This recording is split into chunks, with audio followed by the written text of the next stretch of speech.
అయ్యా బిడ్డలకి ఇచ్చిన కృతజ్ఞత బుద్ధిని బట్టి స్థుతులు అయ్యా.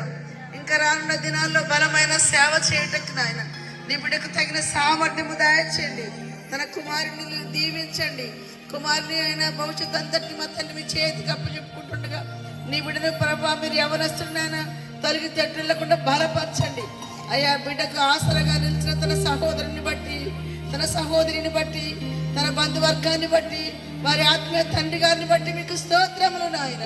వారందరినీ మీరు దీవించి ఆశీర్వదించండి. ముఖ్యంగా నాయన మీ సేవకురాలు జాయిస్ మేరీ మీద అయ్యా మీ కనికరం, మీ కనుదృష్టి ఉంచి నాయన రానున్న దినాల్లో తండ్రి బలమైన పరిచర్య జరిగించినట్లుగా ఈ గొప్ప కృపను తల్లి బిడ్డకు అనుగ్రహించమని ఈ కొద్ది ప్రార్థన దీవించి సంఘస్థులందరినీ దీవించమని సమస్త మహిమ ఘనత ప్రభావాలు మీకే చెల్లిస్తుంది. యేసు నామములో ప్రార్థన చేసి వేడుకను అడుగుచున్నాను తండ్రి. ఆమేన్. ఆమేన్. హల్లెలూయా. తల్లిగారు చేసిన ప్రార్థన జరిగింది.